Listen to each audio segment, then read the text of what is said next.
Good morning, everybody. Hopefully you had a wonderful weekend. We'll just hop in right here. So last week's 5-minute moneymaker, make these things habits and you see huge results within 6 months. Number one, write 2 handwritten notes a day, one to a client, one to a prospect. Guys, I cannot stress enough how important it is to do handwritten notes because they have effect. How many handwritten notes have you received in the mail in the last year? So let me see answers to that.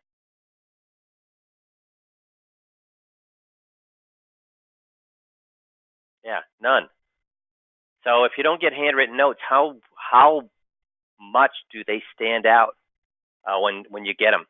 So when you send it to a prospect, they're not going to throw that thing away. They're actually going to read it. So just make it a habit to write a couple handwritten notes a day. Do your 15-minute drill every day before you start working, because if you don't, you'll never do it. I always cover the non-financial parts of 21 before any financial topics, even at your end reviews. Every time you finish a meeting or a phone call, make sure you email a brief summary to your client or prospect, and work on listening more than you talk. Those are good habits to be working on. So I don't always touch wet paint, but when I do, it's because I saw a wet paint sign. So, Jill asked where we make the dollar bills from. Tricia does those. I used to do those. Devin used to do them. They take you less than a minute to fold them, and you can find how to do that right onto YouTube. You can make your own in less than a minute. So they're on YouTube. So what this is talking about is, have you ever experienced that? What's your urge when you see a wet paint sign? What's your urge to do? What do you have the urge to do? Touch it. You do. For some reason, we do it, and that's called reactance. So reactance is an unpleasant motivational arousal to offers, persons, rules, or regulations that threaten or eliminate specific behavioral freedoms. So it's like when somebody, it's like when you bring a horse to water, and then, which they've been looking for forever, but then when you try to push their head in the trough, what do? They push back. So reactance occurs when a person feels that someone or something is taking away their choices or limiting the range of alternatives. So even though that a horse is thirsty, you try to push that horse's head towards water, what are they going to do? Push back, because you're limiting the range. They have the choice to drink or not drink, but when you push their head to water, you're saying what? You're going to drink. And we run into this constantly with our clients. It's just like when you see a sign, don't throw stones at the sign. What does everybody do when it says don't throw stones at the sign? They throw stones at the sign. No target shooting. So what does everybody do? They shoot the no target sign. So we use this throughout the system, but one of the places we need to deal with it is when you do a 21-point checklist, and what do they say? Can I have that? Can I have that 21-point checklist? So how do we deal with that? Do we say no? Because if you say no, now what do you got? If you say no, you can't have that, what do you have? No, you don't get that until you become a client. Yeah, that's a problem, and they're going to react to that. How are they going to react? Positively or negatively? Negatively. So what you want to do is you want to have a conversation with them and have them tell you why they can't have that. And this works for no matter what. If you're doing a 21 light seminar for your a large group of clients, and maybe they're not your best clients, so you don't have all their money, so you don't want to give them all the 21-point light stuff right there at the seminar. Instead, you want them to meet with you individually. You can use this same process. So what the process is, it's a win-win, lose-lose script. So you don't have to do it perfectly, but it makes logical sense. So let's just walk through that. So if somebody asks me for whether it's can I have that quality of life directive? Can I have that DocuBank information? Can I have that? Can you get me that form to fix my Social Security power of attorney? So or if they say, can I have the 21? How do you deal with that? You say, oh, absolutely. First thing you're gonna do. Well, what's the first thing you do? You say absolutely, and then you're gonna do what, guys? What are you gonna do after that? Nobody has it? What are you going to do after that, guys? Anytime somebody says something you don't like, what do you always do? Anytime somebody says that there you go, Nick's got it. You got some. Phil's got it. You got some. You agree with him. You got some. You get on their side. You get on their side. You explain why that is not only a reasonable request, but an absolutely genius request. So somebody asks me for the 21, I'm saying, absolutely. Well, that tells me you didn't pay attention. So absolutely, I mean, you should be asking for this. This is filled with documents that are going to prevent you and your family from getting into big problems. So you know what? It makes total sense that I'd give it to you today. And why wait? These are things that if we wait, we can get huge problems. So the longer we wait to get it to you, the longer we wait to get this in your hands, the longer we wait for you to review these things and think about things and get these things filled out, the worse it can be. Because do we know when things are going to happen? No. And luck would have it if we didn't do this, and then I know that how life works for me is that if I avoid something, if I say I'm going to do that thing tomorrow, guess what happens? The thing that I was worried about happens today. So asking for this, you are right on target. Kudos for you, because a lot of people don't even realize that. Hey, I should get this done right away and give me that document right away. So kudos to you. That's absolutely the right mentality. So whose names are in the front of these? So now I've got on their side. Now I'm going to do what? Have them explain to me why I can't give it to them. I'm going to do that with the win-win, lose-lose script. So I'm going to say, now, whose names are on the front of this document? And what are they going to say? You're going to point to them, and whose names are on the front of the document, guys?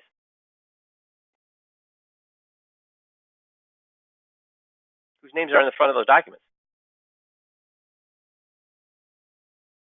That's right, Ben. Theirs and mine. That's right, David. Theirs and mine. Theirs and mine. So I would say, yeah, both yours and my names are on there. And here's why that's important.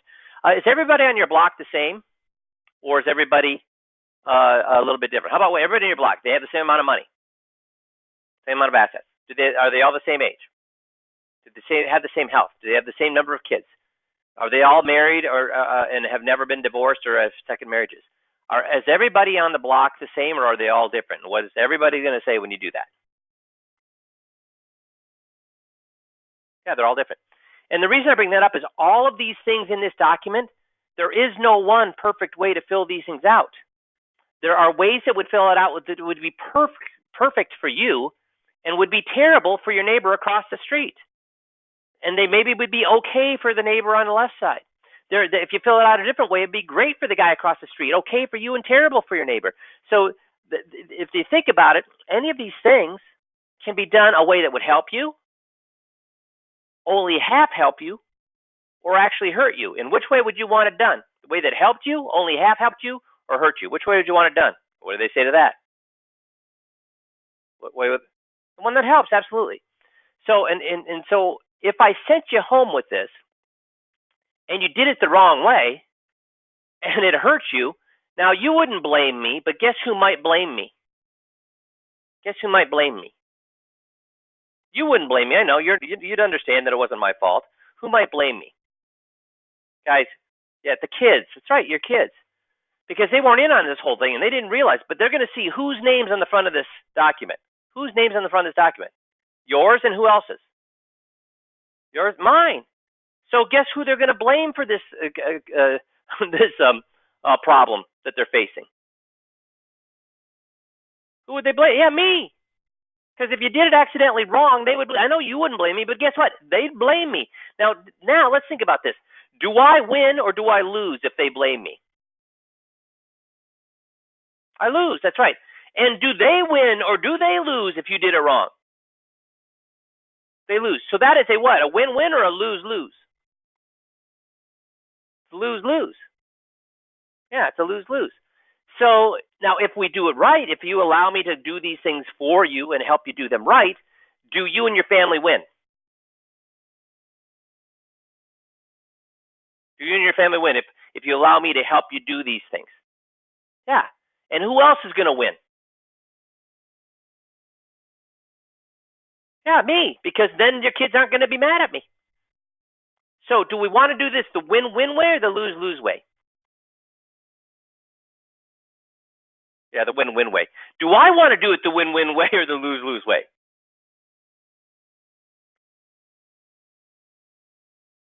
So should we, so if that's the case, Should I or should I not give you this document? Or why shouldn't I give you this document? And then I have them explain to me why they shouldn't give me the document. So do you see how using this win-win, lose-lose, is that an easier way to remember that script with the win-win, lose-lose? Because do you all understand why we both lose? And do you all understand why we would both win if they did it the right way? And how many people are going to disagree with that logic? I mean, that's Socratic selling right there. And who's telling them they can't have it then? Me, or are they telling me? Am I telling them, or are they telling me? Yeah, they're telling me.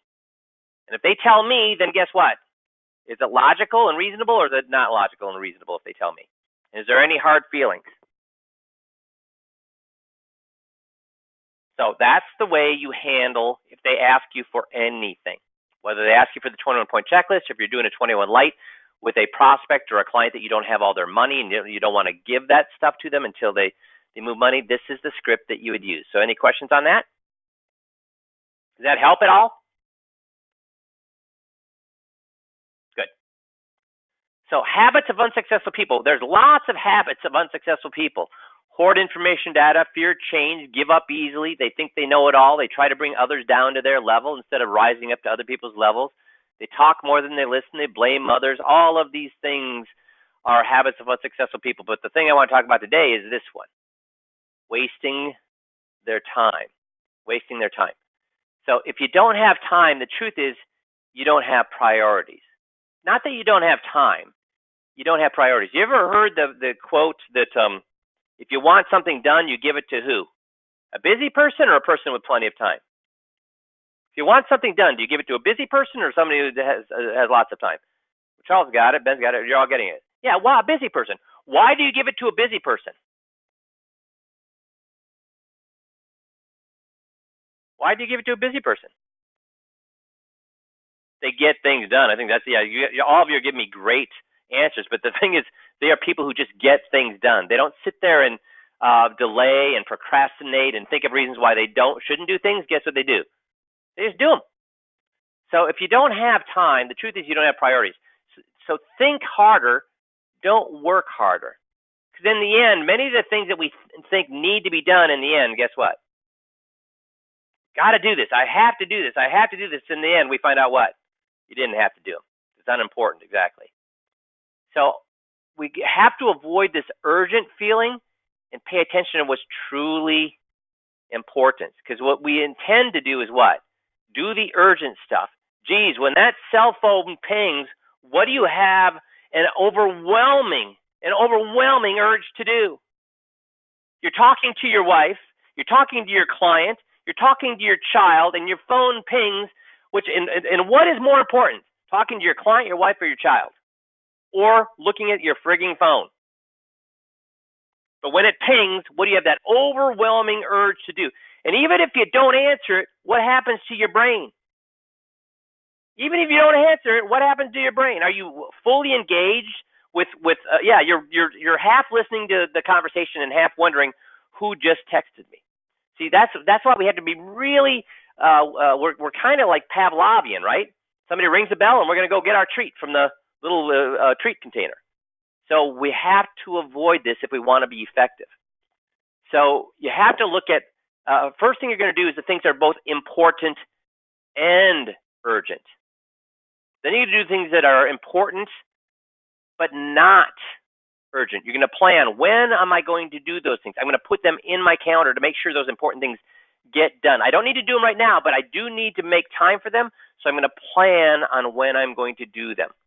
What kind of things would these be? What kind of things, as far as it comes to 5Q, what we do, what kind of things would the planning be? What kind of things would we plan for? Should you plan? Should you have the 15-minute drill in your calendar? And should it be the first thing? Should you plan on doing it the first thing every morning? So somebody said prospecting, guys. Where would I put that in the 5Q system? Many of you got it. Low. You got to do it. You got to do it. But what's way more important than prospecting? Having this stuff down. How many people do you need? How many new clients do you have to bring on to make $1 million with 5Q? 56. You got it, Tom. Tom's got it. 50, and again, 50. Y'all are answering 50, 52. Yeah, anywhere around there, you can make $1 million. But guess what? More guys. What does that take? A hell of a lot of prospecting to get in front of 50 some people in a year. Yeah, Mark says 5 a month. So the person who said it's prospecting, that's the old mentality. Yeah, we have to do it. We have to do it, but should I? If we think about it, in the 1, 2, 3, 4, urgent but not important. I'm going to delegate that, man. I'm going to delegate that. Should I be wasting my time marketing? Is that really where I'm making my money? Is marketing? No. So I should hand that either to another company or to an assistant or somebody else and let them do that, because I should be what? Doing my 15-minute drills, making sure that I get my, here's a trick question. Should I be making sure that I'm getting my 21-point checklist scripts right? It's a trick question. David's got it. Okay, what should I be doing then?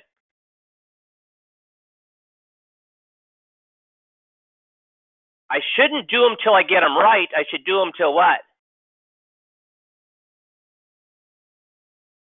I can't get them wrong. And how many times sorry, everybody's getting that right. I don't do them till I get them right. I do them till I can't get them wrong. So I should have, if I don't think that I have it down that much, guess what I should have in my calendar? Should have to go back on a continual basis and lock them down. So so you get it. So these are the important things. The urgent things, but not important things. Marketing. So get that delegated to somebody else. Not all of us have this luxury, but we should all be pushing towards this luxury. Guess how many pieces of paper I touched the year I made 667 and 967? None. Now, not everybody can do this, but you have to be working towards where you have an assistant who does how much of your paperwork? All of it. So once somebody told me, again, I understand that you're not all in this position yet, but when you get in this position, when at the end of the third meeting, when these people said, I want to move all my money to you, guess what? They were turned over to Missy. I said, let's get Missy in here then, and we'll set an appointment for you and Missy to meet. And then Missy actually did all, because she was licensed in insurance, and she did all that paperwork. And it's kind of funny, Missy, even once people hated their advisor, wanted to sue their advisor, decided to move all their money to us, what question did they ask you? They still wanted to know. Yeah. Sorry. Yeah, I was just going to say, they just wanted to know, do you think this is the best thing for me?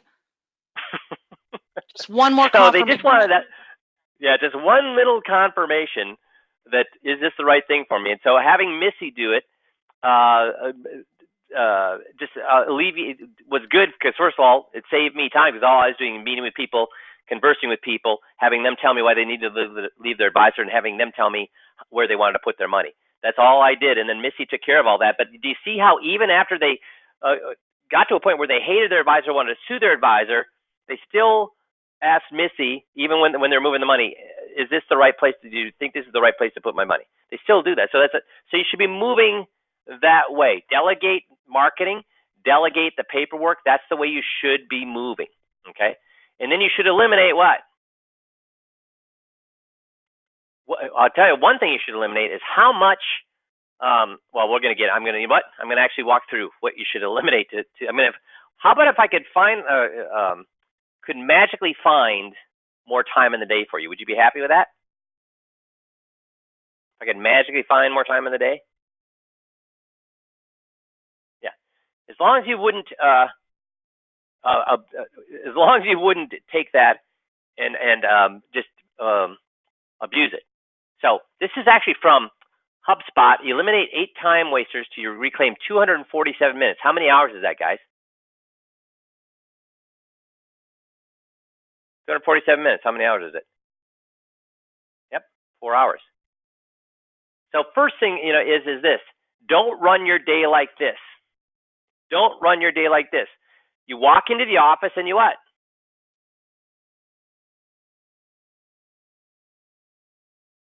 You dive in with no attention to what you're going to do. So if there's something on your desk, you're going to deal with that. If you open your email and there's an interesting email there, you're going to deal with that. Or if there's a voicemail, you're going to deal with that. Is that how you should dive into your day? If you dive into your day that way, are you going to be accomplishing things, or are you going to be chasing all day long?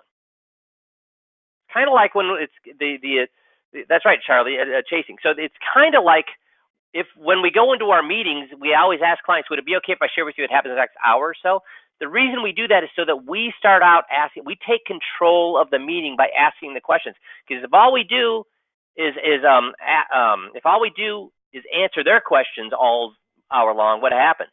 Are we getting anything accomplished if all we do is answer their questions all meeting long? Nothing accomplished. Yeah, Fred's right. We're being proactive versus reactive. We're proactive versus reactive with how we deal with clients. You should also be proactive versus reactive when it comes to your day. So the first thing every day is make a plan on what you're going to do. That'll end up saving you about 30 minutes a day. So before you answer your phone, before you open your email, before you do anything, before you tackle a single task, you should first do your 15-minute drill. Why is that a good thing to do first? Because if you don't do it then, when will you do it? Guess why I exercise first thing in the day? I hate exercising first thing in the day because my body's creaky. I'm old now, so it's harder for me to get warmed up. There's all sorts of reasons for it to mean, but if I don't do it, guess when I'm gonna in the morning? Guess when I'm gonna do it? I'm gonna come up with all sorts of reasons why. I've had a bad day. I'm running late. I had that meeting that ran long. I'm just not going to do it. So I just do it first thing in the morning. So if we truly believe the 15-minute drill is important, we should do it first thing in the day. And guys, I'm telling you, this one drill is what will change your life, your business, your family life, everything. Do this daily, okay? Then create a game plan for the day. Look at your calendar. Say, what am I going to do for the day? How many meetings do I have? Do I need to prep? If I do, when am I going to prep? And guys, I've talked about this before. If I'm prepping, should I be prepping for a meeting today or a meeting on Friday?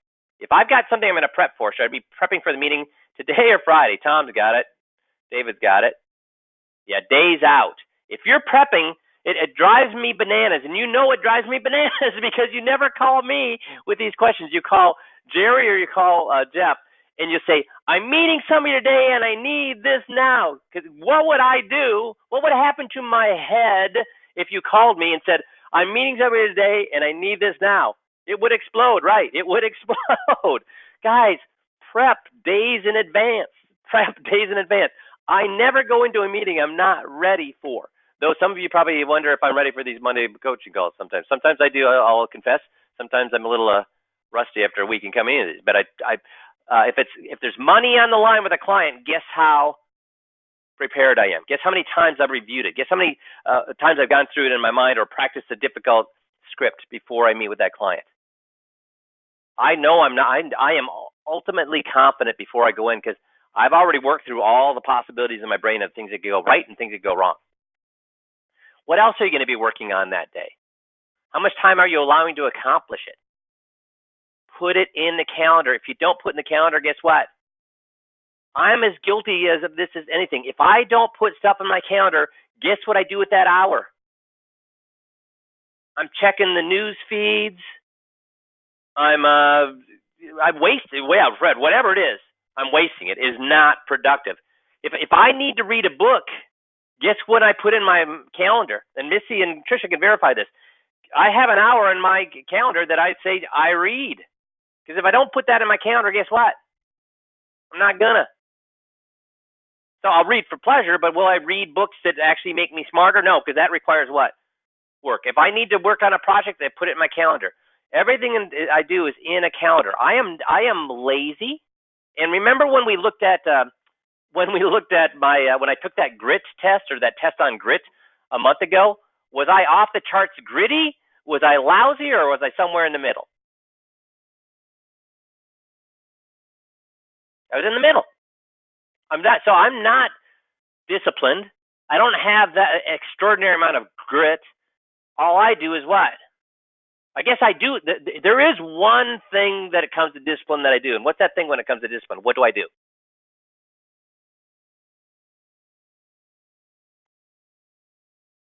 Calendar, right. I put it in the calendar.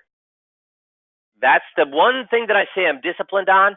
I put it in the calendar. On my calendar, I have that I work out. I mean, I become, it's either a habit or it's in my calendar. It's a habit or in my calendar because I'm not that disciplined. I don't have that much grit. So the way I overcome that is I put it in my calendar until it becomes a habit, and then I no longer need it in my calendar, even though there's things that have been in my calendar for years to make sure that I continue to do that. Now, here's another. So do you all get the importance of this? Make a plan every day. Make a plan every day. Just don't jump in. Number two, 80% of sales requires a follow-up. And we all know that, right? We all chase prospects. We all chase clients. 44% of sales reps give up after one follow-up. So kudos for you that do follow up 2, 3, 4 times. That's awesome. That's what you need to do. But a way to save some time there is call at different times. Instead of calling them every day at 3 o'clock, every day at 9 o'clock in the morning, pick different times to call, because if they're gone at one particular time, there's a high likelihood that what? They're going to be gone at other time. That same time. They might have, that's when they work out. That's when they go to coffee with friends. That's when they babysit the grandkids. So pick different times to call. That'll save you 5 minutes a day. Not a lot, but what we're doing is all these numbers are going to become accumulative. Beginning of class, you guys are all taking too many notes. You'll never keep up with what I'm saying. And then 10 minutes later, you guys aren't even paying attention. So if you're doing things that take notes, understand how to take notes. There's lots of different systems for taking notes. So if you're trying to learn something, if you're trying to memorize something, if you're trying to create something, understand how you make notes. Because making lineal notes all the way down the page, guess what those notes are good for? If you just basically write notes as they come to your mind, what's that going to be good for?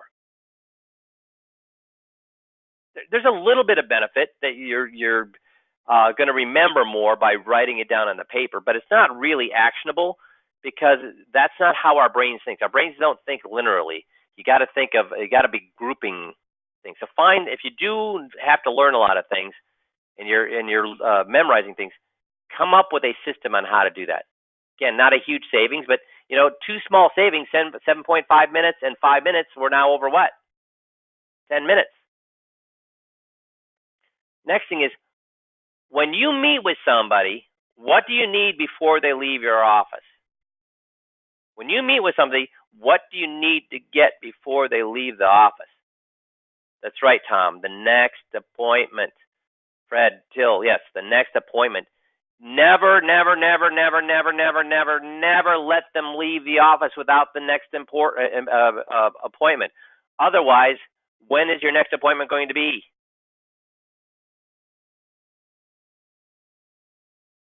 Someday. I think that's the best answer, Nick. Someday. You're going to chase, chase, chase, chase, chase. Don't let them leave without another appointment. That's going to, I think that's saving you 20 minutes a day. I would easily say that's going to save you 20 minutes per client. So however many clients you see, you can multiply that times 20 minutes. Because otherwise you're going to call and leave a message, and then you're going to what? Stress, call me, call Jeff, and say, these people aren't calling back. How do I get them back in the office? So is that wasting time to do that? That you're thinking about it and stewing about it and wondering about it. That wastes time too, right? And mental energy and positive energy. So get the appointment while they're in your office. What is wrong with this picture?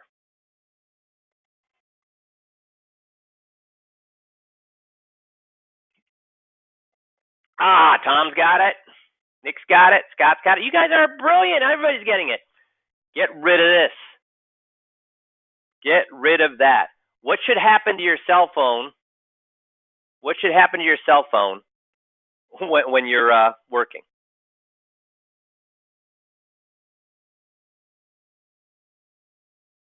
Off and out. Off and out. Have a conversation with your spouse and say, if you need to get a hold of me, have a plan. But guys, I have seen people in the business world, and guess how many times their spouse reaches out to them on a daily basis? Dude, I'm all for a happy marriage.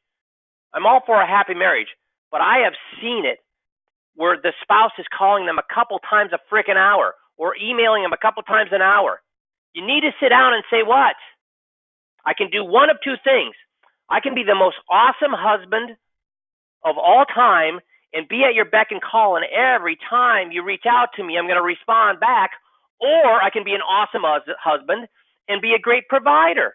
And then I will be available to you at home anytime you want. But when I'm at work, I'm what? When I'm at work, I'm what? I'm working. So don't bother me unless what?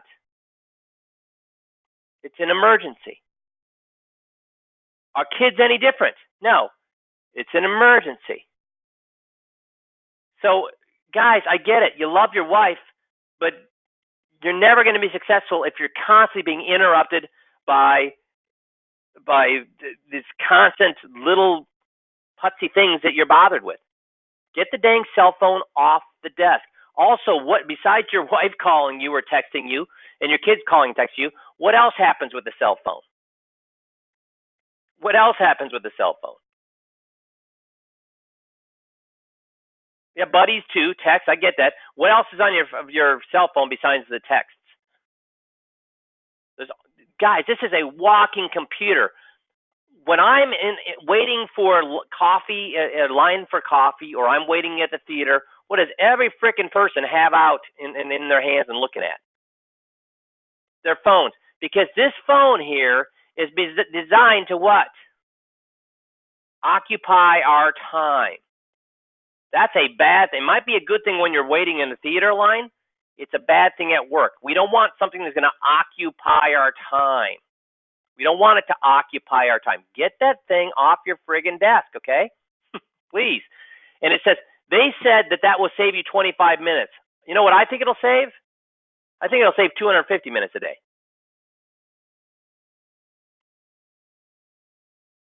Make sense? And this kind of goes with that. Get the weapons of mass distraction. Get off of these things. Get off of YouTube. Get off of Facebook. Get off. While you're at work, you are not to be on these things. These things are what? Time sucks.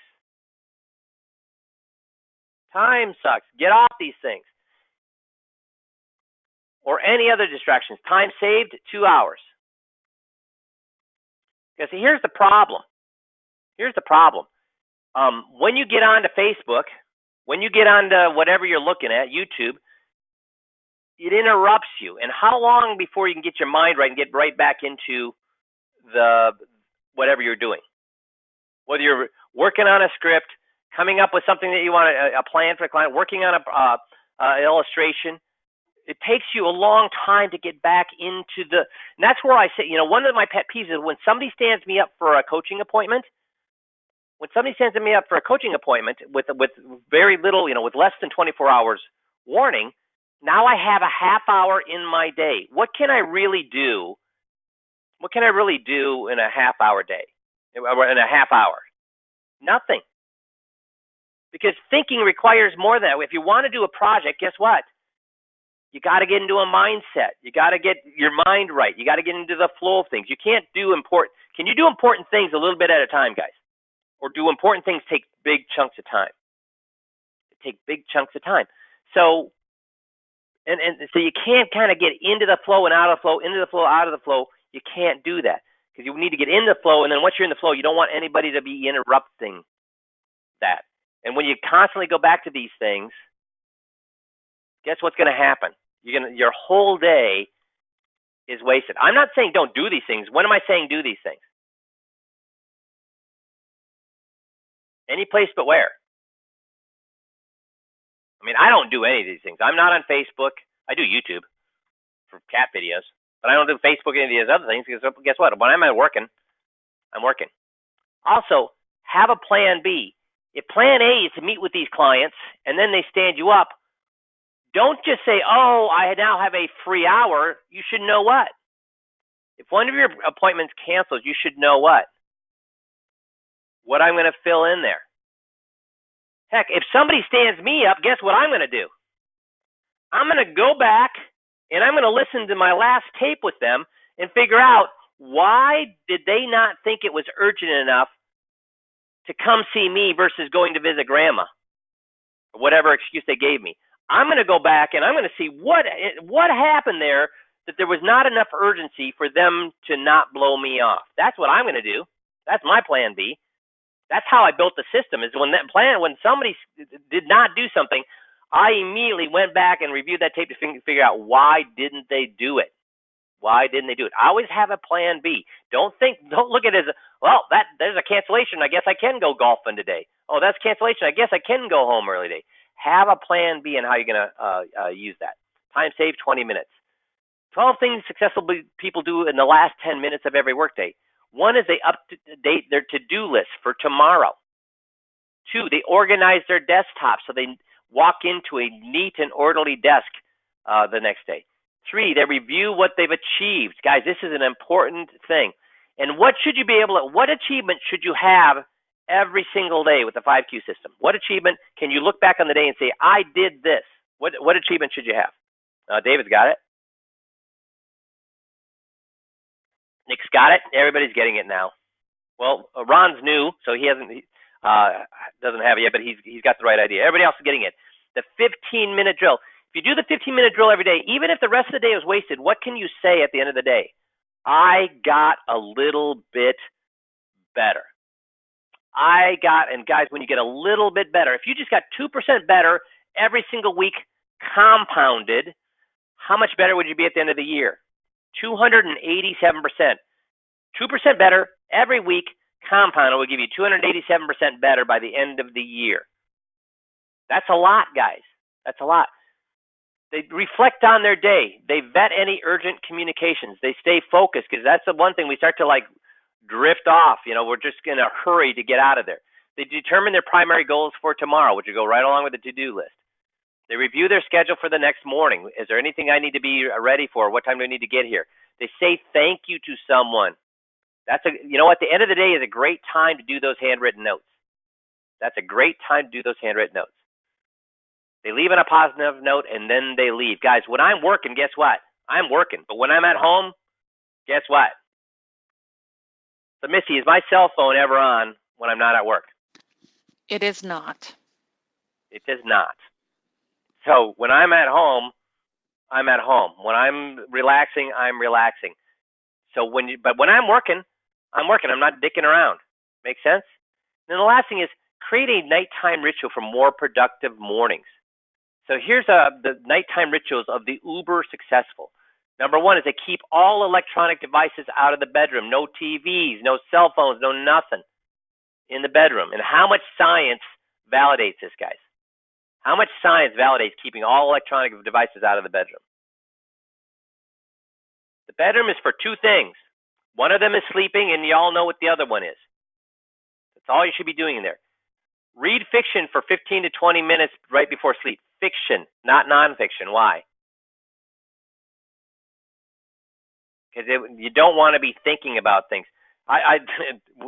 Anytime I read nonfiction, I get all sorts of ideas, and then guess what? I'm going to get up. I'm going to think about it, and then I'm just going to have to get up, find a piece of paper, write it down so I don't forget it. So you don't want that. You want something that's easy and breezy right before you sleep. Keep your sleep schedule on schedule. Sleep at the same time. Tidy up your bedroom. It's hard to relax in a messed up bedroom.